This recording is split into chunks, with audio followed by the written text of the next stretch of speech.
Okay, we are recording. Hi, everybody, this is David P. France coming to you from Basel, Switzerland. And before we get started, I want to make sure that you guys like the video, share the video, and subscribe to the YouTube channel, David P. France TV. Let's try to grow this channel, a little bit more than what we currently have. I'm looking forward to it. I can see it growing.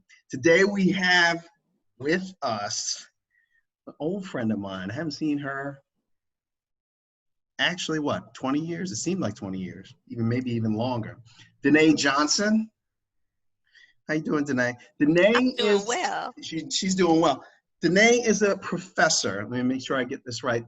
And I had to look this up because I didn't know who this person was. She is the Constance Baker Motley Professor at Law at the Oklahoma City University School of Law. You nailed it. You nailed it.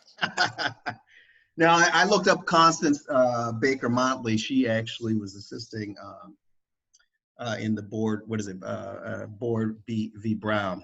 And, yes. And she worked with Thurgood Marshall. That's right. Very prominent woman in New York, in Manhattan, in the borough. She is just an interesting and fabulous woman in every way. Constance Baker Motley, her parents were poor and she didn't know if she could afford school. She was recognized by a white gentleman who offered to pay for her schooling. And because of that, she finished college and went through law school. So to me, and her thumbprint on the history of law and for all people is still there. So it's an inspiring story to me, because if you have somebody and you have a lot of means and the resources to help somebody, you should, because you never know how far that person could go. Right. And have meager resources, you shouldn't be discouraged. You should continue to do your great work, because things will come towards you. So I just love Constance Baker Motley. She was a judge. She was a Manhattan Borough president at one point. The list just is phenomenal. Yeah, it's amazing. Well, how long has it been? When's the last? Let's see. It may have been 1993 or 4. It could have been as long as that, right? Yeah, it could have been. This is how I know Danné, she's another colleague from the University of Pennsylvania, and you lived in Du Bois for a while, right? I did. Yeah, so did I. I did. Then she went to Tulane University for her first year in law school, and then transferred to George Washington National Center, right? Yep. School of Law. And now all of it's coming clear for me. And let's go into this. I want people to know, because we had some, just so you guys know, we talked a little bit before this particular interview, and we talked all kinds of stuff, right? I mean, but mainly give people your background story, right? Like in terms of, we talked about how you're from Detroit and what that's about for you. Give people some background of who you are and how you came up. Absolutely. So I'm from Detroit, Michigan. And when I was raised there, the city was 85% African American. At the time, my mom was a single mom, and I was surrounded by powerful women, powerful in a very feminine and traditional way.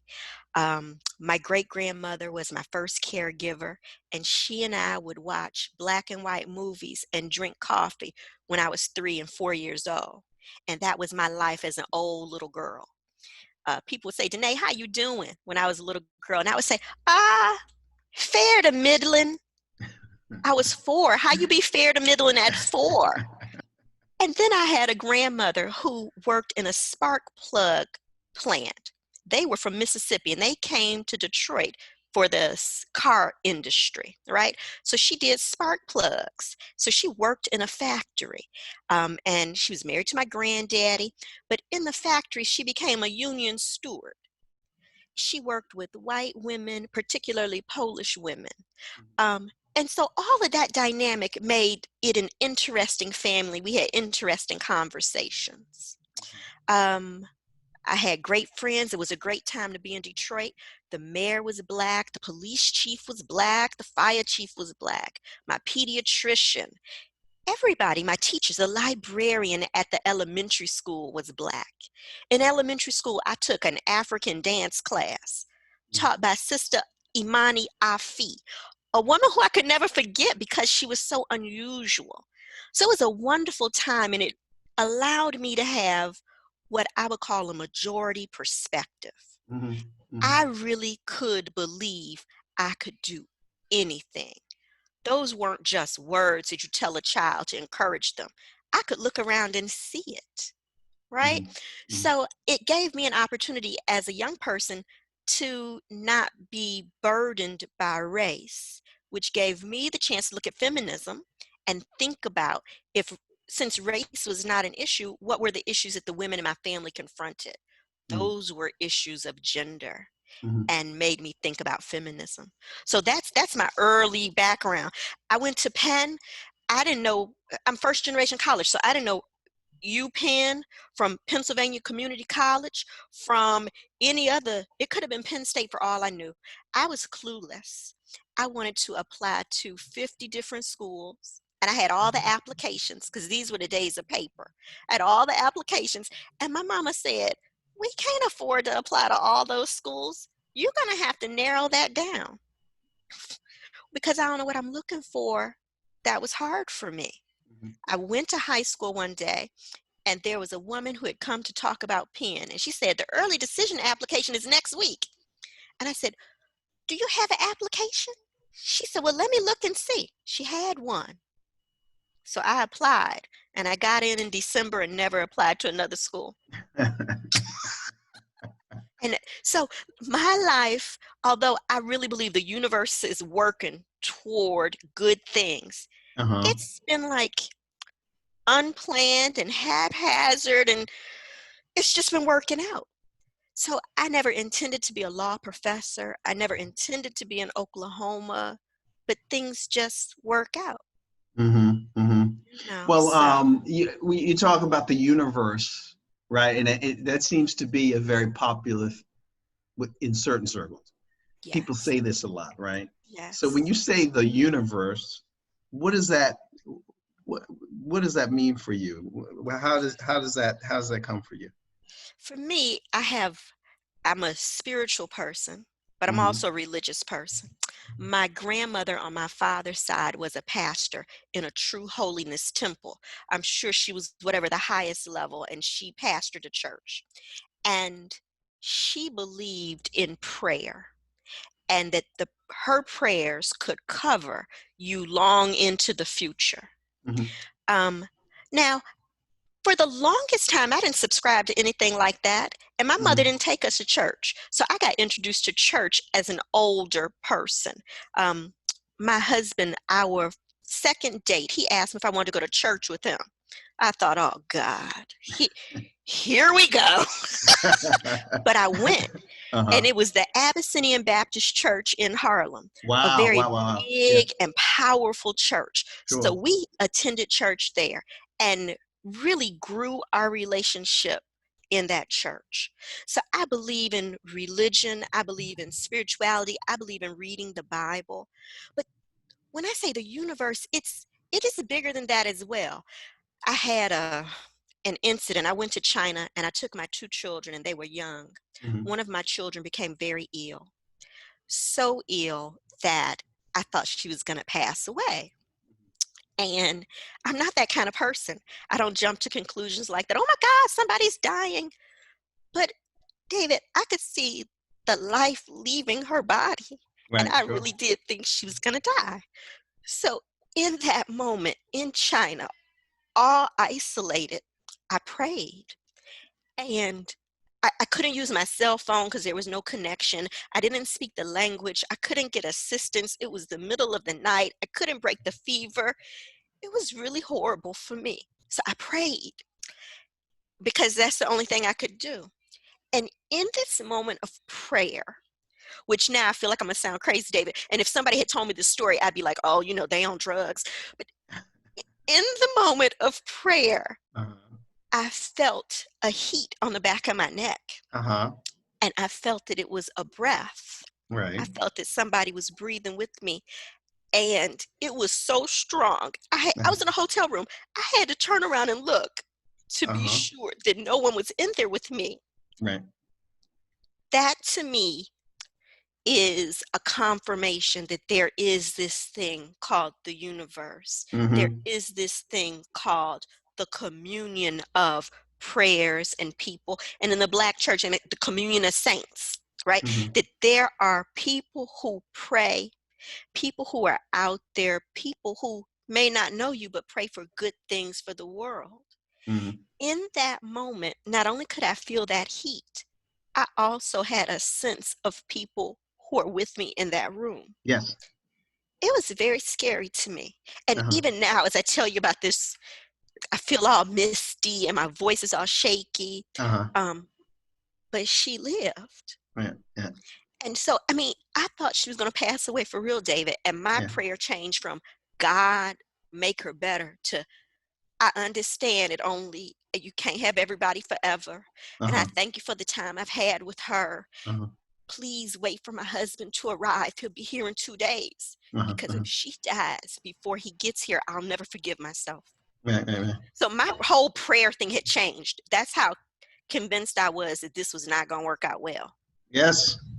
But she lived. Yes. And, so when I talk about the universe, there are lots of things going on. There are lots of things going on that move us and push us and protect us. And a lot of times we're unaware of those things. That's the universe. Yeah. And in this particular time that we are living in right now, this is something that is present for me. And I'm sure for a whole lot of people as well, right? Yep. Yeah. When you didn't tell me I'd be crying, David. I didn't know you would be either. I just want to know. I just want to know what you meant by the universe. But we can keep going.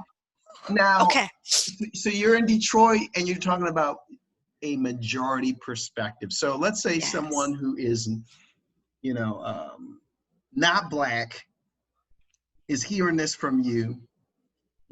Why is that important?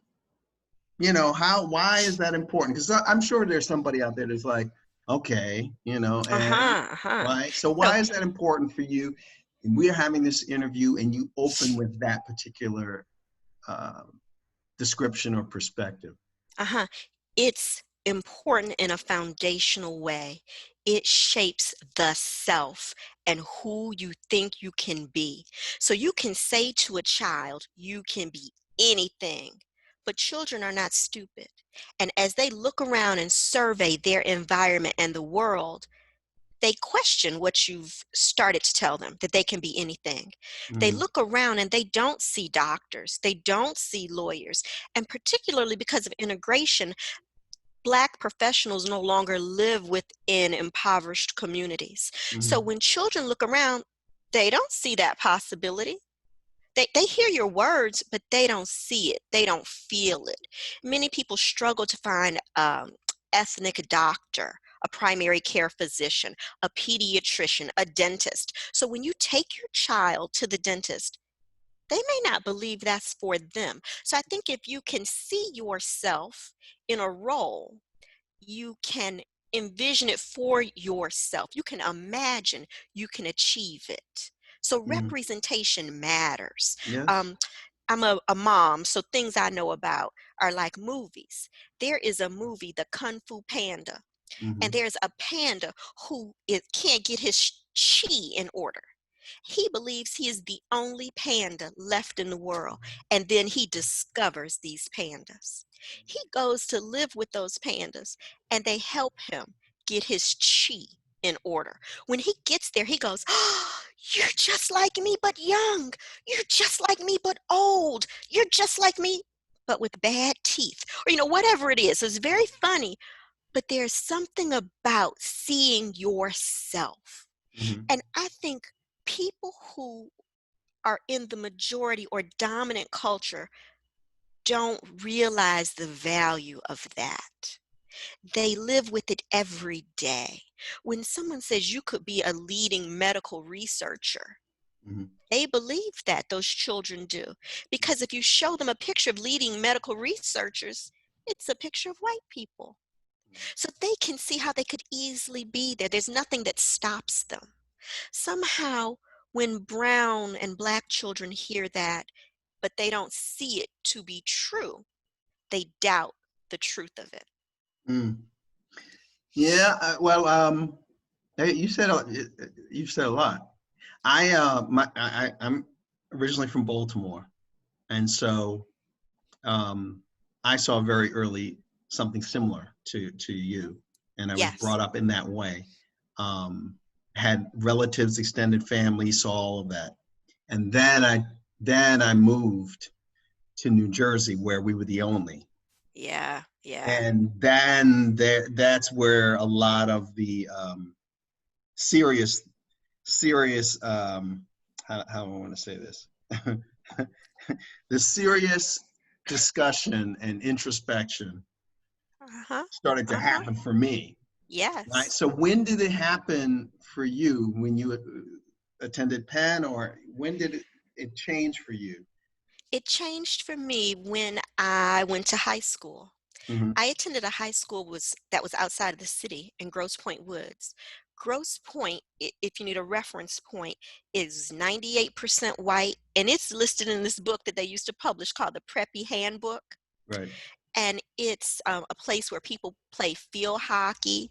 The Mm-hmm. high school had an ice hockey rink, a full track, a football area, a soccer area, a computer lab. uh, you could dissect pigs, all kind of things that the regular old school in the city didn't have. Uh-huh. Like, I hadn't been to a place that had a hockey rink before. Right.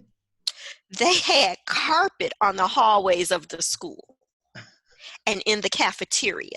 Okay, Uh-huh. so it was quite a different place. Uh-huh. It was from that place that I realized we were pretty poor, although we weren't poor, right? But being there made me feel poor. It Mm-hmm. was a class that had 80 students, and in that group of 80, there were 4 African Americans. Um, that's when I had to deal with the code switching. I Mm-hmm. could be one person at home, and I was happy it wasn't a boarding school because I could go home. I Mm-hmm. could go home to this enriched environment that valued me, which gave me the tools to go back to school. Um, I was an outsider, and nobody took an opportunity to be welcoming. Nobody tried to bridge that gap. So I was this invisible person, which was disruptive to my well-being. Right, sure. I thought I was. One of the things we did at school, we had a dress code. Girls wore skirts. So in the community I'm from, when girls wore skirts, they wore pumps. Mm-hmm. But these girls wore flat boat shoes, right? Yeah. That was different. And so there were all these cultural things that were different, but I didn't have a guide. And so, I did things. My husband and I, we watched a movie last night, and the soundtrack was from the 80s. Right. And it was an all-white soundtrack. I knew every song. And he's like, "Why do you know those songs?" It was because that was something I did to try and fit in. I Mm-hmm. listened to a different radio station on the way to school. Just in case I had a conversation with anybody, I would know something about, Right. someone else's culture, the music, Right. you know. So Mm-hmm. that's when I think I had this sense of race and this view that even though I came from an enriched environment that valued Blacks and Black culture, I had still adopted some stereotypes. Mm-hmm. This is my one example. I was in this school, right? And we had dance class. I changed with everybody else in the women's bathroom across from the dance studio. Yes. In the women's bathroom, I left my purse. And Mm-hmm. I went in, like everybody else, we went into dance class. When I came out of dance class and got dressed, I looked at my purse. Someone had taken my $20 bill. Mm-hmm. query whether or not, if I had gone to a public school in the city, would I have left my purse with money in it? Mm-hmm. The answer is no. Mm-hmm. I did that, I believe, because deep inside I believed rich white people didn't steal. Mm-hmm. Mm-hmm. Mm-hmm. And then I was shocked to find it. Yes, they do.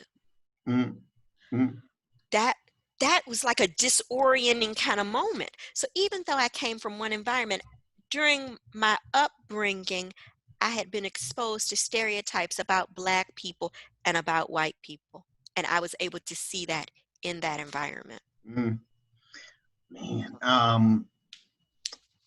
So you applied to Penn, early decision, Yep, and you started, what, did you start in August? I did. I started in August You and I arrived? moved into the Du Bois house. And you knew about the boys before? The boys is the black. Just so you know, Du Bois College House is the black college house. And the first two floors were not exclusively only for blacks. It's a cultural based college house. So if you were interested in that, you could apply. Yes, absolutely. The top, Interested in the the development of African American culture and That's history. right. That's right. And then Yes, the third floor and the fourth floor was for anyone else. They would put anyone else on those floors, right? So you arrived in August. You knew about the Du Bois house. So how did that start or unfold for you? Because you're an Afro-American, at the time it was African American Studies, right? yep, yep. And did you know immediately that that's what you wanted, or how did you? Because just to give you guys a picture, Danné, what I believe you've done is you've integrated all of these things from your background into your current role as a professor. You've Yes, integrated it so that people have a perspective that is different, or not different. How would you say that showcases difference and showcases diversity in the teaching of law, subject matter, et cetera, et cetera. So what absolutely. I'm starting to do for the audience is to show all of these different markers, right, for you, and how they developed your strategy, your desire to teach in a certain way. So when you started at Penn, what was remarkable about your experience in the first couple of weeks, months, so on and so forth, specifically So, around race, yep, specifically around race? got it. So I'm at the Du Bois house, happy to be there because I just came out of this all white high school. So I'm happy to be part of a community, right? So Mm-hmm. it's good and I feel comfortable at the Du Bois house. But it's not but a couple of weeks before I'm walking down the main street on campus, Locust Walk, Locust Walk, right? and I get to Super Block, the area where all the dormitories are, the majority of dorms are, and some of Mm-hmm. them are high-rise dorms. And Yes. someone screams out the window, "Nigger, go home." It was all I could do. I was just like, why? Why? It was so unexpected. So this Uh-huh. is another one of those stereotypes. I'm at an Ivy League institution. Uh-huh. This is not supposed to happen here, Uh-huh. right? Uh-huh. So I think that again was this second disorienting kind of moment. And my mother and I were very close. So I called her every day at Penn Uh-huh. and I wanted to transfer. And she's like, "Well, where do you want to go?" I'm like, "I need to go to Spelman. That this is where I want to go. I want to transfer." And she's like, "Look," she's not college educated, right? I'm first generation. She's like, "Look, just stick there a year and let's see what happens." All right. I know she was sick of me, right? So I was like, "Okay, okay." And Uh-huh. I never applied to transfer, and that never happened. But I remember being happy to be in the dorm. But as I walked down this main thoroughfare on the campus, we as a community of African American students, we were very clear and intentional to acknowledge one another. Yes. So we wave at people, we would nod at people as we walked down that long street, because otherwise you were Huh? forgotten and ignored. Yes. Right? So I can count the number of friendships I developed during my time at Penn Mm, with my African American peers. And that number is much larger than the number of friends I developed with my white peers. sure. Um, and from a numbers perspective, it shouldn't be that way. Right. We were outnumbered by far, right? I should have far more many white friends. They should outnumber my black friends from college. Hmm. But it didn't work that way. So in recent years, I have reconnected with friends who um, are white from Penn, and that's been nice. But we have a lot of catching up to do. Yeah, sure. We've missed a lot of time, Yeah. and catching up for the two of us, for us, Dave, the catching up is easy. Yes. It's easy. I feel like I could sit with you and we could talk for hours and then we figure out what we're going to eat and we could have some more talking and we could just catch up in an easy way. Right. Right. But uh, with my white friends, I find that the catching up is not as easy. Right. Right. Right. It's very, very interesting. So the incident happened within a couple of weeks or months, or do you remember exactly when? Was it turning cold? Was it still summer? It was turning cold. So Hmm. it might have been something that happened at the end of the first semester. Right. Um, But I just remember that. I remember there were a group of people out on Super Block. And when I say a group of people, a group of black students. And I'm not trying to say those people weren't making noise, but Hmm. whatever the people were doing at Super Block, to scream, "Go home, nigga," was not the right response. Right. Shut up and keep it down, maybe. Yeah. Go home, nigga? No, that's I not the get right thing. no, no, no, no, no. So would it be safe to say, or not safe, but couldn't we say that our experience at Penn, and just so you know, I'm a very um, I'm very supportive of the institution of the university.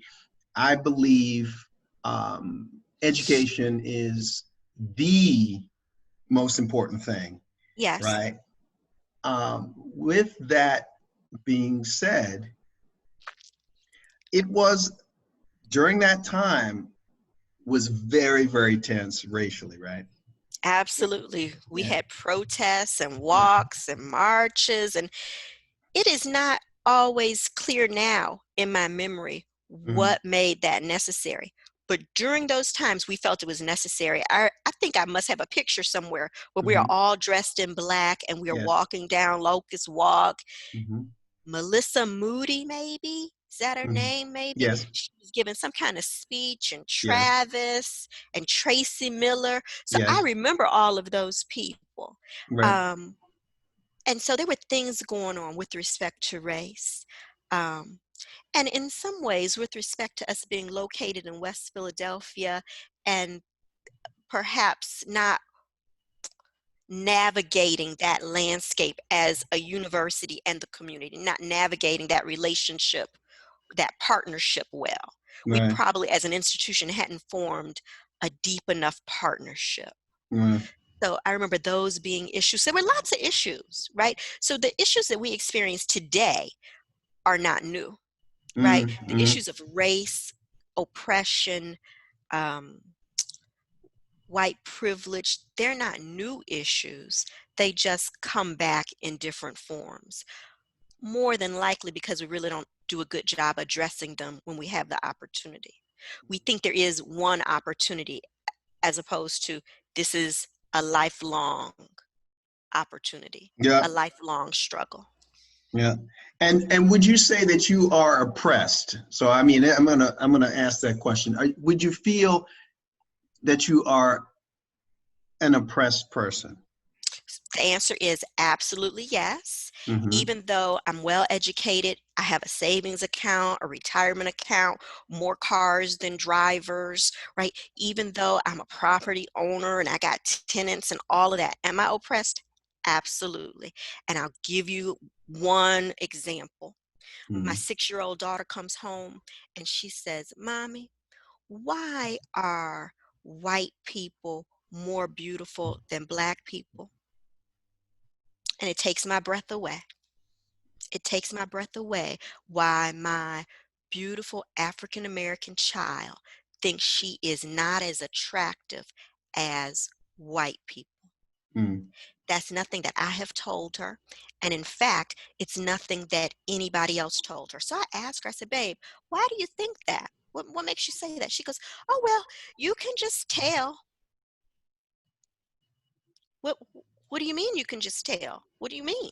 Mm-hmm. And I said, oh, well, let me explain it to you. Because one thing, David, I'm I'm quick-witted and sure-footed. Okay. So Mm-hmm. I said, well, honey, the definition of beauty is controlled by the economy. If you had all the money in the world, you could spend money and you could decide that you were the most beautiful person. And you Mm-hmm. would put your face on every advertisement and you would really invest in that if you had all the money. So it's about who controls the economy. Mm-hmm. Whoever controls the economy gets to decide who is beautiful. And they always pick themselves. So my 6-year-old, she nods her head. I said, for example, babe, who do you think is the most beautiful woman in Africa? And she goes, an African American woman? Now, of course, that's the wrong answer, right? But I Mm-hmm. go, yes. So she is understanding what I mean by Yes. the economy. Right. So what has happened in that example, my child somehow feels less than. Mm-hmm. The flip side of that coin is that there's a white child somewhere who feels better than. Mm-hmm. And in that child's household, no one is asking the question, are you more beautiful than Black people? Right. No one's having that discussion. No white mother is telling her child, girl, I want to tell you, you're cute for a white girl, but you ain't more beautiful than a Black woman. Ain't nobody saying that, right? Yes. The only place where we're having these conversations are in Black households. That's the oppression. Mm-hmm. Mm-hmm. And The so, idea that if I yes. get into a little, I had an accident in a movie theater, and they had to call the EMS. And I said, the man who was trying to comfort me says, oh, so what do you do? I said, I'm a lawyer. This happened in New Mm-hmm. York. He looked at me and he goes, you are a lawyer? Did I stutter, dude? You know, that is oppression. I see. The I see. idea that I used to go to the gym at 6 o'clock in the morning and I Uh-huh. drive down in Oklahoma, there's no traffic at 6 in the morning. So as Uh-huh. I'm driving to the gym, I get this sense that I shouldn't go to the gym at 6 o'clock in the morning because if something were to happen to me, Uh-huh. there would be no recording and no one to tell the truth about it. Uh-huh. Uh-huh. Uh-huh. I drive with my kids. I had a big old Volvo, a big old soccer mom car, and I got my 2 kids in the back. There's a police car behind me, but not trying to stop me. They are changing lanes because they taking care of their business. They're minding their business. Uh-huh. But the thought that enters my mind is, oh my God, I hope they don't shoot me in front of my kids. Uh-huh. Uh-huh. I shouldn't feel that way. Those thoughts should not come into my mind. Uh-huh. I'm not doing anything wrong. I am doing the right things, but still it comes into my mind. So I think those small little stories speak to the oppression that I experience as an educated person. Mm-hmm. I can only imagine the stories of oppression and disenfranchisement that people who have less resources than I do, what they feel and what they experience. Mm-hmm. And you're Yeah. seeing a bit of that play out because in the current situation that we're in, at least after the health scare, when there were protests or people started protesting, you saw people out there that seemed like they were educated people. There was a guy who was Absolutely. a lawyer who was arrested, right? Yeah.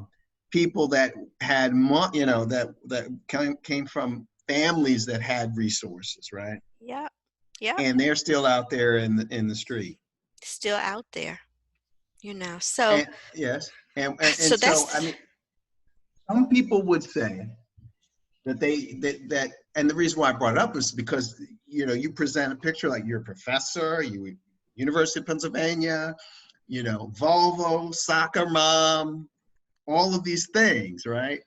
And yet Yes. still these other thoughts, these experiences are right there at your in your reach. Absolutely. And it's really hard for me because uh, uh, an example of what's hard for me is I didn't grow up with the talk that you hear that Black mothers have, because Mm, my mother was a police officer. My okay. stepfather was a police officer. So our the talk was, don't be breaking the law. Uh-huh. If somebody pull you over, be respectful. If they write you a ticket, tell them who your mama is. Right. But be respectful, right? That was the talk. It wasn't about, and if you don't do these things, you might be killed. Mm, That was not part of the Black mother talk that I was exposed to. So I realize I have a 17-year-old who's learning to drive. I have to talk to her about that. And I have mm, a 13-year-old boy. So we had a talk. And I had to explain to him, I tried to have the talk in this way. I said, have I ever scared you by accident? And he said, yeah. I said, where I just walk up on you and somehow you weren't paying attention and I scared you? He says, yes. I said, well, good. Keep that in mind. Let's talk about what happens if you get stopped by the police. You do this, you do this. And so I have my children, when they get in the car, you got to put your ID in the visor. You got to make mm. sure the insurance and registration is in the visor. Okay. And that's where it is, right? So that's Not a in the glove, driving, not in the glove compartment. not in your purse, not in your wallet. It's in the visor. Okay. Uh-huh. Uh-huh. So if someone stops you, there could be a variety of reasons. You pull over, you roll down the window, and you sit with your hands right here on the steering wheel and don't you move. And I need you to use your very good manners. And so my son is going, okay, okay. I said, don't you use your smarty mouth. Yes, ma'am. Yes, sir. Those are the words you're going to use. He said, okay. I said, because you don't want to scare someone by accident. Okay. Because if you scare a police officer by accident, they might shoot you. Yeah. And Yeah. you don't want to get shot. So that was the talk we had. It was full of be respectful, do Uh-huh. what's right. But then I had to add that extra portion, which no one should have to say. Mm-hmm. And I can't guarantee that if you follow the other steps, the you might get shot doesn't happen. It's just a hope I have. That to me makes me oppressed and terrorized, that I have Mm-hmm. to have a fear that that could happen. And that fear is right beneath the surface. And so when you see all of these things, these recent shootings happening, do you ascribe to those fatalities some sort of behavior that is other than respectful? No, Is that no, something that comes to your mind? Is it something that is it doesn't. I never mhm, say, well, if only they had complied, right? because that's not how it works. Hmm. My mother, as a police officer, had to learn how to fight. Right. And what you don't see in any of these shootings is somebody having a fight. You see people grabbing guns. Mm, There was a time when cops had fights. right. In this recent one where the man was drunk in the Wendy's, right, Hmm. in the line, and he was disrupting the business because he was in the pickup line, there used to be a thing that cops did. They took you to jail and they sat you until you sobered up, right? We don't do that no more. So I never think, well, if the person wasn't doing something wrong, then it wouldn't have happened. Okay. No one's supposed to get shot and killed because they were doing something wrong. Mm-hmm. So what there is this thing, if you weren't doing anything wrong, we wouldn't be in this situation. But the situation means contact with the police. It doesn't mean getting shot by the police. Okay. If you weren't doing something wrong, you wouldn't be having contact with the police. And that's only true in certain communities. I think if we look at the data from a variety of different communities, police stops for African American, Black, and Brown people is 3 times higher than police stops and encounters and interactions with white people. So in some communities, you are being uh, pursued by the police just because of the color of your skin, Sure. right? So I never say, if you weren't doing something wrong, this wouldn't have happened. Because in any of these situations, the end result of being killed by the police would not be the penalty for whatever you were doing wrong. Yeah. We're out of order. It's Right. just Right. out of order. I understand. And do you think in these modern times, in 2020, geez, Can you imagine 2020? 2020, is this, I mean, how are you receiving the fact that people are getting shot, and what do you attribute, I mean, what do you think the cause of it is? Is it how do you say, miseducation or bad training of the police or by the police? I mean, because it's supposed to get progressively better, right? Yeah, that's a big question, Dave. And it has a lot of complex answers because it's not just the police, right? So I think we live in an environment where we have systemic racism that informs all of us, how we behave and what we do. I also believe that this is very cyclical.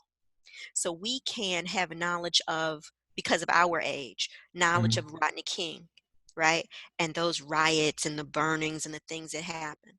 And if you are interested in history, you can look at the riots from the 60s, 68, 67, and the burning and the riots.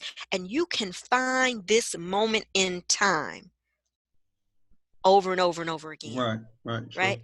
And like, if you look at those crazy pictures of the Children's Crusade and children are marching and the Birmingham Fire Department is using hoses, fire hoses on those children, like that was a critical juncture in history. But here we are now in 2020, right? So I Yep. think it's cyclical. It's not just policing. It really is a racial problem. And so I hesitate here because my worry is that it's an intractable problem, Mm-hmm. that we're not able to solve this problem. Um, and if that is true, perhaps the best that we could do is protect the people who are victim to this problem. It brings up the question, what does that protection look like? All I can do, perhaps, is insulate you, because I've tried to come up with laws. I've tried to come up with trainings. I've tried, right? There's a list of things that we've tried over the last 50 years. We tried affirmative action hiring. We've tried education. We've tried new classes. We have tried all types of interventions. Mm. But we find ourselves here in 2020. So if I don't know that we've tried this protection or insulation and really thought about what it looks like. Maybe it looks like reparations. Mm-hmm. Maybe it looks like some other things, but what we're doing now are talking about laws to make things right. And the truth is, we have a lot of those laws, but no one's following them. Yeah. So then we talk about whether or not we can change someone's heart. And it's difficult to change the hearts of people, particularly when we're in this new age where social media is so strong. Yes. When people think of brown and black people, they look at us as a cost center. Mm. They look at the jail and prison population, and somehow we are over incarcerated. Mm. Right? They Yes. look at people who are getting PhDs and we are underrepresented. So when you look at all of those things, it makes it all really difficult. So policing needs to change, right? To address policing. But we've changed it once and it was really successful. And when we got successful, we fell off. We used to do community policing. We used to make sure police lived in the neighborhoods in which they policed. We used to have bike patrols. We used to have mini stations where if something went wrong, someone could go to the mini station. We used to have community officers that were really in the community. Mm. We don't do as much of that. And everything was better. But now we're right back to where we were. We used to Mm. have these trainings and we got rid of them because no one needed them anymore. but Mm. now we're back here. So we need to view this as this ongoing, continuous effort to be great. Yes. You don't get to be great and you just stay great. That works in no area, Mm. right? You Right. can't be the you can't be the top person in golf, football, basketball and stop practicing. That's not how it works. It's not how you Right. keep your greatness. Yeah. So we need to figure out the things that we did that worked. We got to keep doing them. We can't not do them. And the things that are not working, we got to change them and make a commitment to change them for good, Mm. forever. Well, is points, great points. I mean, great points. In terms of, I want to ask you about your practice of law, particularly with regard to your time at the SEC.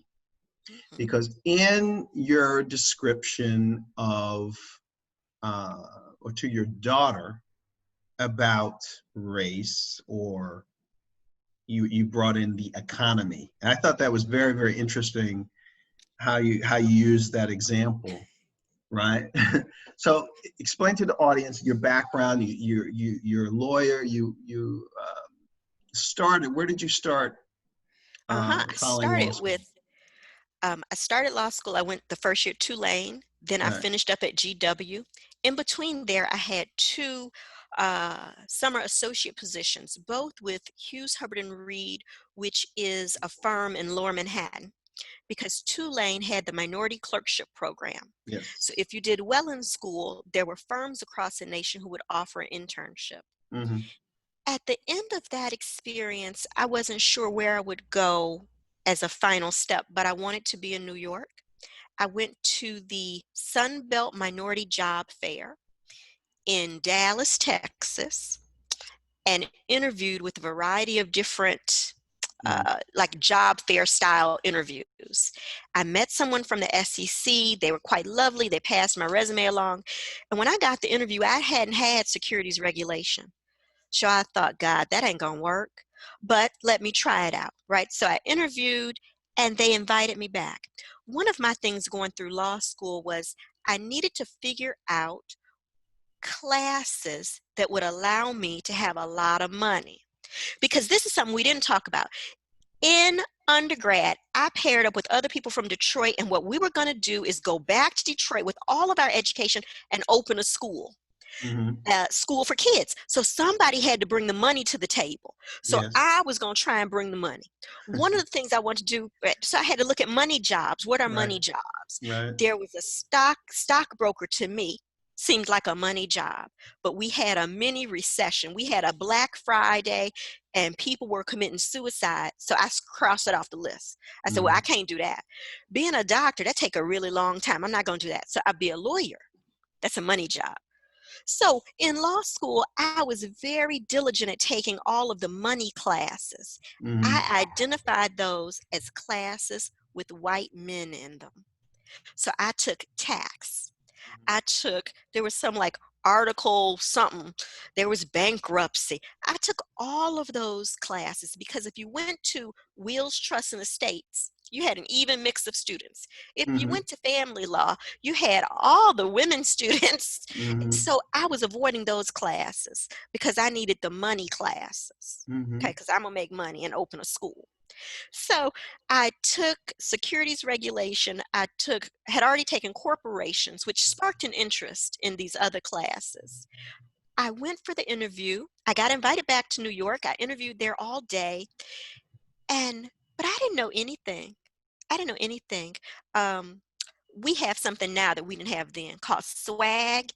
I got that job based on swag. Which we didn't have swag back then. We didn't know what that was. We didn't have a word for it. So So I had how did your swag manifest? Right, that's what I want to know. What was? this is I was interviewing and I had on the right suit and I was being very lovely and professional. I sat down in someone's chair, a man who was in charge of making the final decision. And he says, well, it's so nice to meet you. Before we go any further, can you please tell me the difference between a stock and a bond? I thought, oh my God, how dare he ask me this hard question because I ain't got an answer. Mm-hmm. Nothing but swag. I said, well, A stock, you may purchase a stock, and that would be owning a piece of the company. And a bond, that man finished the sentence, and a bond is debt. I said, absolutely. Swag. Absolutely. That's the swag style of getting a job. Right. Okay, because I didn't have a great answer for that question, and that was my fault. I should have. I'm interviewing at the United States Securities and Exchange Commission. You Right. think I could have done the research to find out what a security was? Dummy. So that was just okay, dummy. So then I went to the head of the office. I had to wait an hour to meet with the head of the office. Lovely, lovely gentleman. He comes out, he invites me into the office, and he has the New York Times spread out on his desk. And he says, "Oh, Danné, it's so good to meet you. I'm so happy you're here.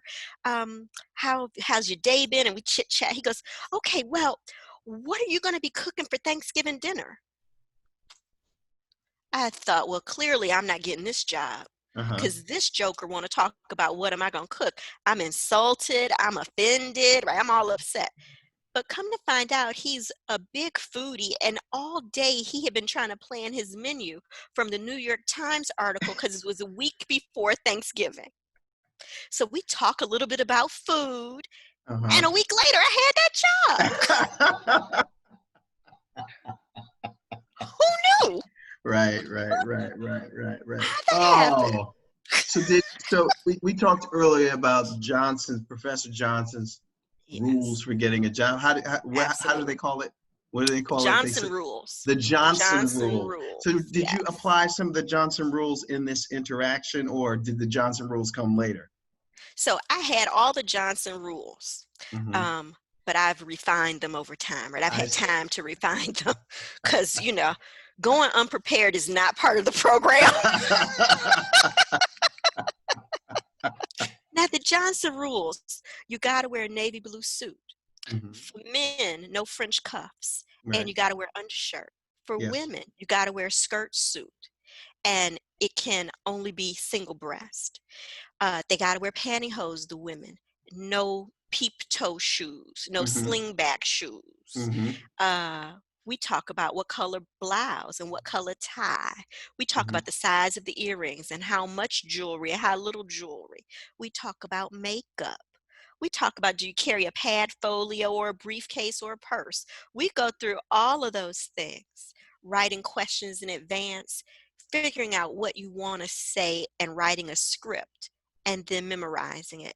Because on an interview, it's an acting job. Sure.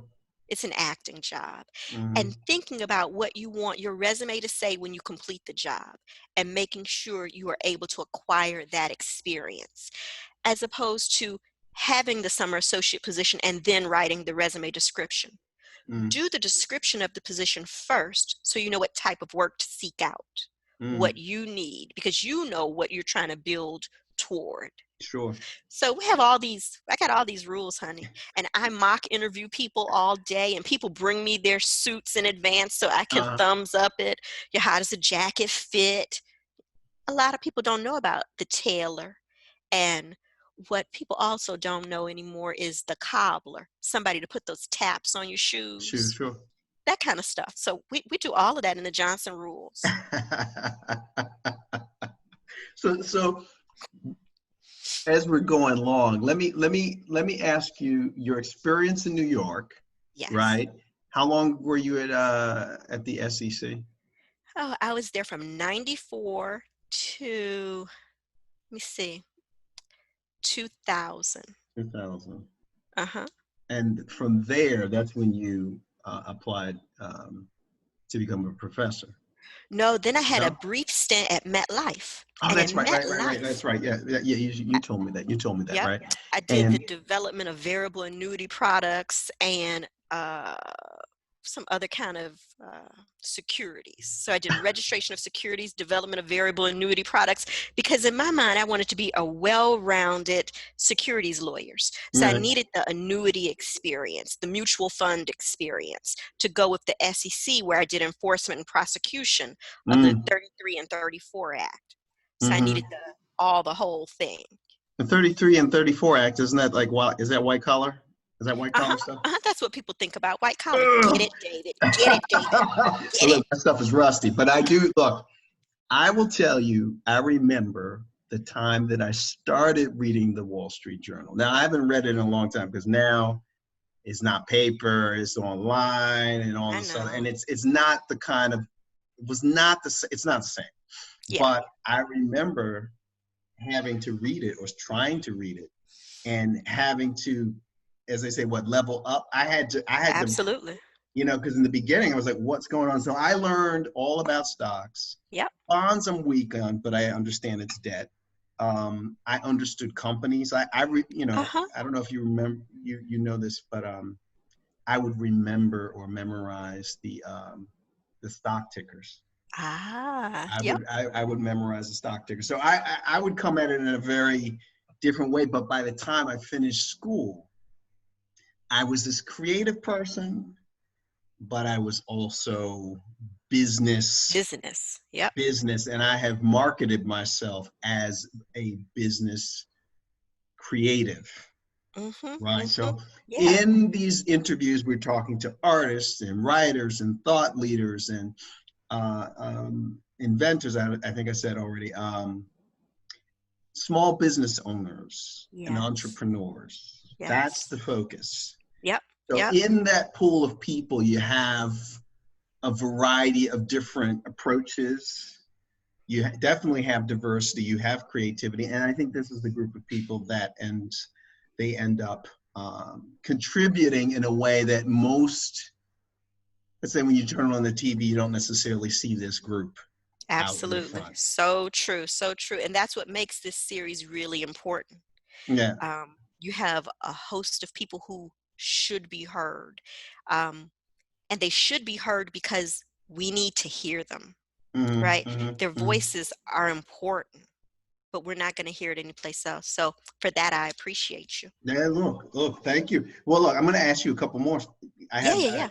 Remember, I told you that I was going to ask you specifically about this. I'm going to make sure that I get it correct. Cultural competency. Yes. Right. So in your class, let's go back to how you teach, your method of teaching, how you incorporate this cultural competency, because I think that's the term that you use or you imbue your teaching. Can you explain to the audience what that is? So cultural competency it's one of these things. We hope to get to cultural proficiency, but that's the next level. So cultural competency comes right before that. And what it is the acquisition of self-knowledge, knowledge of others, so that you can communicate with people effectively, and in some ways efficiently. It's the ability to not use your preconceived notions to work with other people. Right. It's difficult.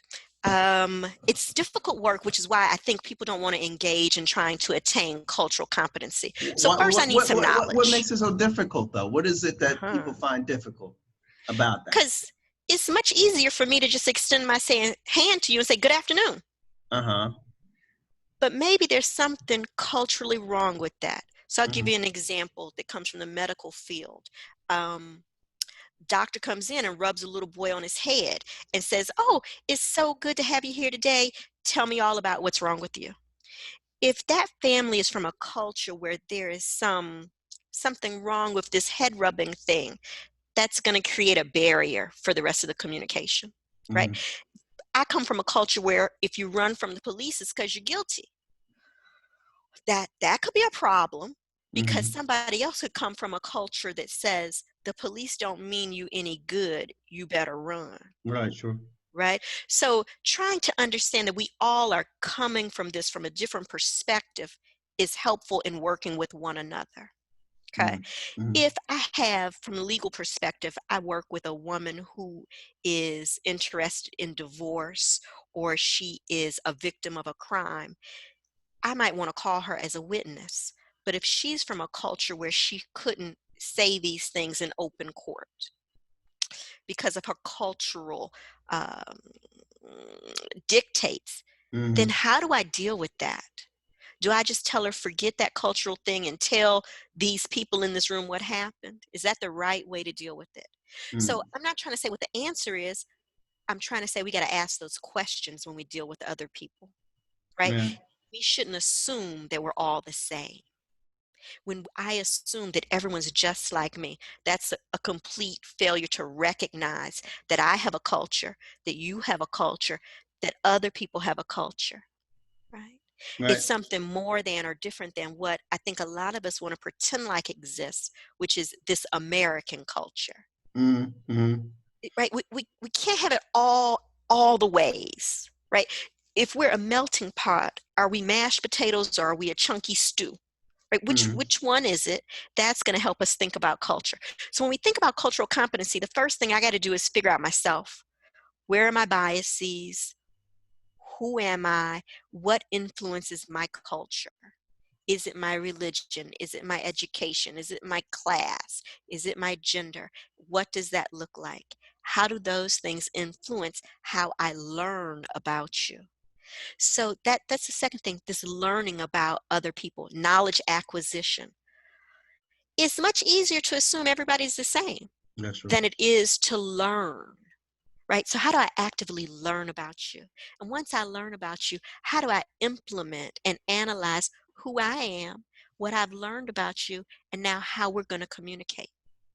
It'd be wrong if I assumed I could learn everything about you from a book. Right. That's wrong. But I could learn that there are perhaps differences. So when we talk, I'm going to be careful. Mm. Okay. One of the Sure. things I tell my students all the time is I'm not trying to create a politically correct world. I'm not concerned about political correctness. But if you are being offensive, I want you to do so on purpose. I want you to offend me on purpose with gusto. We don't want to offend people by accident Right. Sure. because we are ignorant about how we are different, right? Yes. Yes. Offend me with intention. Go for it. Don't be offensive by accident. That's part of cultural competency. Uh-huh. If you acquire some education, you may find yourself to be non-offensive to other people, Yeah. Yeah. Yeah. Yeah. right? Yeah. Yeah. So Yeah. that's what I want to talk to people about. So when we do in class, we Yes. talk about race, gender, and class as it comes up. Because as you know, if you look at the law, a lot of important cases have a race component, but nobody wants to bring it up. Mm. Nobody wants to talk about what does it mean. When you read an opinion and it's about a contract, the case is a Walker case. Walker is one of the names. And the Mm. woman was buying a phonograph on installments, right? And she didn't pay all the money and they reclaimed the phonograph and the refrigerator and a couch or something. Right. If you read the opinion, it says that she had 7 children and Yes. received government assistance. So I always ask my class, why do you think they put that in? What what are they trying to say? What difference does it make that she had 7 children? Is that like a snipe at her because of class? Are we trying to paint a picture of irresponsibility? Are we Right. trying to make the reader think who has 7 kids and can't afford them? Right? What are we doing with that language? So I want us to pay attention to race, class, and gender because it's everywhere. But we, and this current political situation tells us we can't afford to ignore it. We have to look at race, class, gender, ethnicity, sexual orientation. We got to look around and see it. We can't shield our eyes. We can't pretend like it doesn't exist. We can't pretend like there's not an influence. So Yeah. I tell Sure. them that in the law, it's like cogs. And we should be able to say, this case works in this way. And we should see the progression of the law. When we see a case that we can't quite explain, look for race, class, gender, national origin, ethnicity, sexual orientation. Those are the reasons that the cases don't go smoothly from one to the next. Mm. And if we do that kind of look, we'll find it. That's interesting. There's, That is so interesting. And do you think with, and this is a politically loaded question, but I'm sure oh, you can answer it without getting yourself into trouble. Do you think that the current group of Supreme Court justices have a bit more of these lenses or a bit more of this knowledge that you're talking about? Do they have cultural competency? I love that Based question. on, just based on who they are, you know, Hmm. and we all know sort of like with each one, there was a controversy in terms of how they came through the process. And I'm not just talking about the ones in the current administration. I'm also talking about the ones from as far back as Clarence Thomas. I mean, do you Hmm. think this idea of cultural competency is a new thing? Or I think to phrase it is a new thing. mhm, When I look at, so one thing I do, I love the Supreme Court and I love listening to the arguments and I love the voices of the justices as they mhm, ask questions. So I'm enamored with the institution, but I have more concern about the lower courts. I have grave concerns about the lower courts and who we appoint and what that means for the future of the judiciary. Because the Supreme Court only takes 100 cases per term. mhm, And if they don't take your case and undo it or affirm it, then whatever the law is that you're complaining about at the lowest level stays in place. That's a problem, mhm, that you could have a bunch of people who might not be doing judging well at the lowest levels, making decisions that might not be fair, and they get to stay in place because they're not one of the 100 that we have the opportunity to sure. really opine on. So that's concerning to me. But with regard to the court, it is seemingly diverse. Mhm, However, if you look at where the justices are and the appointment process, they are, for some time, they have been more homogenous. There have mhm, been less dissents than in the more distant past. So that has been interesting, but it is difficult to tell whether or not that's good or bad. Does that mean that the panel is more homogenous, or that there's some kind of universal agreement about the law? mhm, I think that when we look at commentators who talk about the Supreme Court, an example is Sandra Day O'Connor. right. Uh, in theory, people say that she was the biggest disappointment, that she was put on the court by Reagan, and Reagan placed her on the court, and she was selected as a conservative. But she did not hold the conservative banner as a justice. So we'd like to believe that politics doesn't matter at the Supreme Court level. However, it does matter. You can look at the justices and look at who appointed them and make some conclusions about how they decide cases. There is this theory, legal realism, and Mhm, legal realism says that I am going to reach the conclusion as a judge, and then I'm going to back my way into that conclusion with the law. yeah. So I'm not saying that that's what happens, but it is a theory that's out there that we should be aware of. So Supreme Court, I love the court. Ruth Bader Ginsburg, she's my favorite all day She's your long. favorite? She is. And even when Ruth Bader Ginsburg gets it wrong, which she does, on the issue of Colin Kaepernick, I think Ruth Bader Ginsburg came out and said he should not be kneeling at the Mhm, anthem with the flag. A week later, she came back and she's like, oh, I didn't really understand what's going on. I support his kneeling. mhm, So she'll tell you that she done messed it up mhm, and she'll mhm, fix it. So her voice is loud and strong, and women everywhere are looking to her. A study of her life is so dynamic and amazing. So, yeah, yeah, you know, yeah, I yeah. got a t-shirt. I did meet her once through the Tulane Law School. Mm-hmm, mm-hmm. Um, and it was very interesting. She's very, like, I went specifically because I said I wanted to see what she looked like. Uh-huh, uh-huh. And I don't tell people stuff like this. This was my own thing, right? This is my own thing. I was like, I'm curious. And also, I'm going to say this and then we're going to close.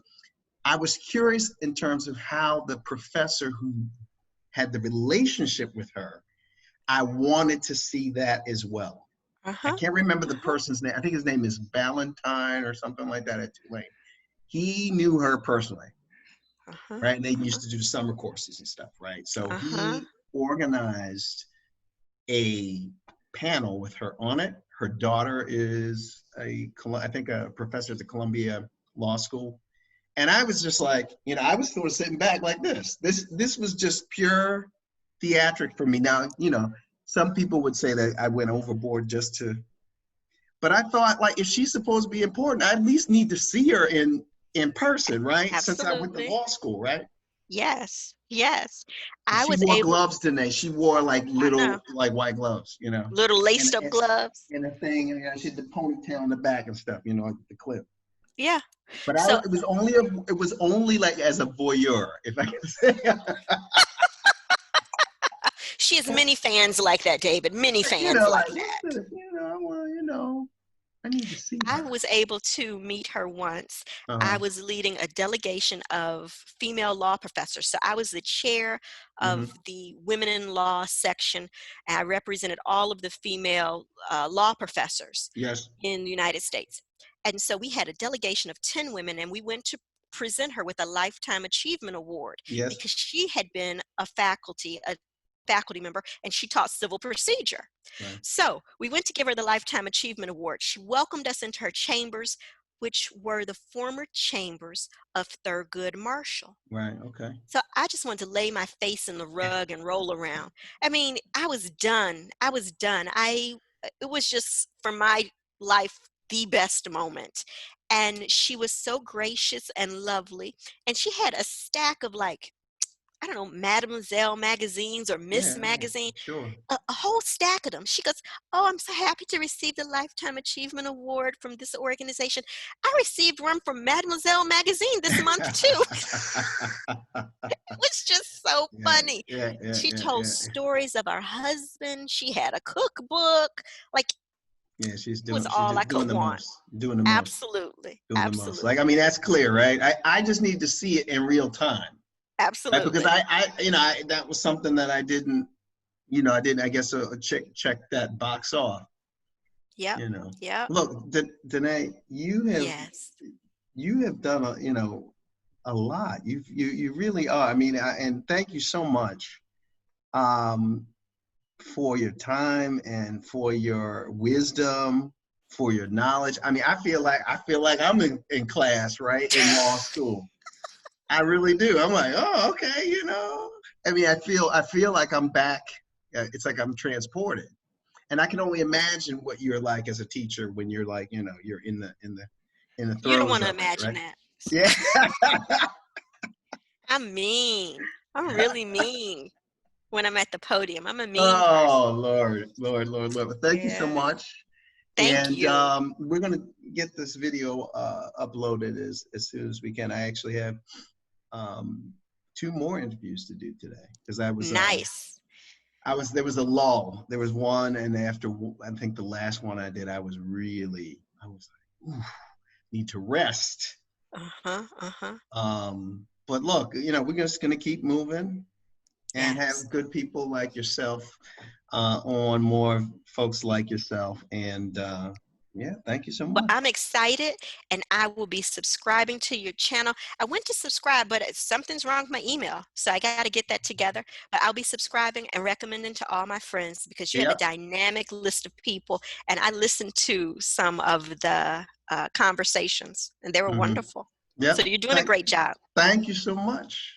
And I will talk to you very soon. All right, Like darling. later on tonight. Excellent. Keep up the good work, David. Thank you so much. Take care of All yourself. right. You Bye too. bye. Bye-bye.